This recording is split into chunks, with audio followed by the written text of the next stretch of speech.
সালামু আলাইকুম। ওয়ারদি ওয়ারদি এর অর্থ হচ্ছে গোলাপি। ওয়ারদা ওয়ারদা এর অর্থ হচ্ছে গোলাপ। দুক দুক এর অর্থ হচ্ছে সহবাস।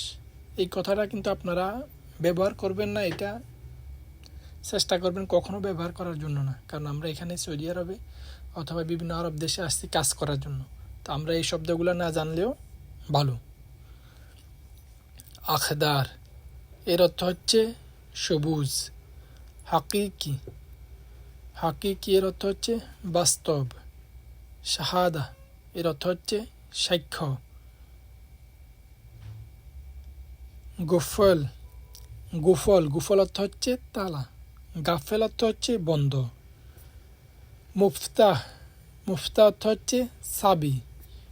বাররা বাররা অর্থ হচ্ছে বাহিরে। ফুরসা এর অর্থ হচ্ছে সুযোগ।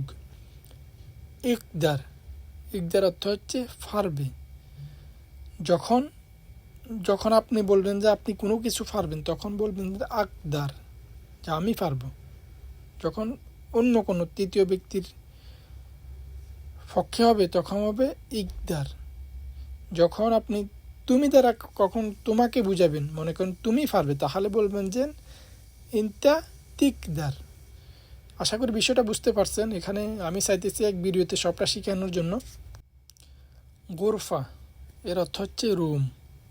ওগা এর অর্থ হচ্ছে ব্যথা। আবার ব্যথাকে অন্যভাবে বলে আলম। আলম অর্থ হচ্ছে ব্যথা। আবার আরেকটা আলম, আইনের যে আলম আছে, আলাম এর অর্থ হচ্ছে ওয়ার্ল্ড অথবা পৃথিবী। আর শরিয়াদি যে উচ্চারণটা আলম এর অর্থ হচ্ছে ব্যথা। গলদ এখানে শুদ্ধ উচ্চারণ হবে গলত। গলত এর অর্থ হচ্ছে ভুল। আবার গলদ এটা হচ্ছে নতুনদের জন্য, যারা নতুন তারা গলত বললে হয়ে যাবে, কিন্তু যারা আপনারা শুদ্ধভাবে বলবেন তখন বলবেন যে গলত। তার উচ্চারণ করবেন যে গলত অর্থ ভুল।